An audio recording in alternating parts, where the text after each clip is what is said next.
இயேசு வந்து பஞ்சமத்தில் படுக்கல, பூமிக்கு வந்து தங்க கட்டலில் படுக்கல, பூமிக்கு வந்து தலைசாய்க்கு இடமில்லை அப்படிங்கிறார். தலைசாய்க்கு இடமில்லை. வானத்தையும் பூமியும் உண்டாக்கின சர்வ வல்லவர் பிதாவுக்கு ஒரே குமாரன் இயேசு. சமுத்திரம் அவருக்கு கீழ்ப்படுகிறது, பூமியோடைய காரணத்தில் நிரம்பி இருக்கிறது. அப்புறப்பட்ட உன்னதமான தெய்வம் உலகத்தை உண்டாக்கும் போது பிதாவின் மடியில் இருந்தவர் சமுத்திரத்தை கட்டளையிடும் போது நிப்பாட்டு அப்படின்னு சொல்லி கரையில் கட்டளையிடும் போது அவர் பிதாவின் மடியில் இருந்தார் என்று நீதிமொழிகள் 2ஆம் அதிகாரத்தில் சொல்லப்பட்டிருக்கிறது. அப்படிப்பட்ட செல்லப்பிள்ளை அப்படிப்பட்ட ஒரு பூமிக்கு வந்திருக்கிறார். ஒரு மனிதனை போல பாடுபட்டிருக்காரு, மனிதனை போல கஷ்டப்பட்டிருக்கிறாரு, மனிதனை போல நிந்திக்கப்பட்டிருக்காரு, காரியம் மூலப்பட்டிருக்கிறார், அடிக்கப்பட்டிருக்காரு, நெருக்கப்பட்டிருக்கிறாரு, ஒடுக்கப்பட்டு ஏன் நம்மளை விடுவிக்கும்படி, நம்முடைய சாபத்தை உடைக்கும்படி, நம்முடைய பயத்தை நீக்கும்படி, நம்மளை வாழ வைக்கும்படி, நம்மளை சந்ததியை ஆசீர்வதிக்கும்படி கர்த்தர் அவர் நிந்தனை அனுபவித்தார், சோதனை அனுபவித்தார். ஏன்? அவர் சிலுவையில் வெற்றி சிறந்தார். ஒரே ஒரு வாட்டி சோதனை, ஒரு வாட்டி சிலுவையில் அடிக்கப்பட்டார்.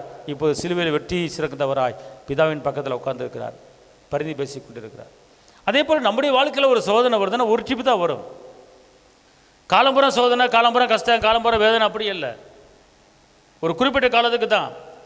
அந்த நேரத்தில் போது எப்படி இருக்கிறோம் அப்படிங்கிறத கவனிப்பார்.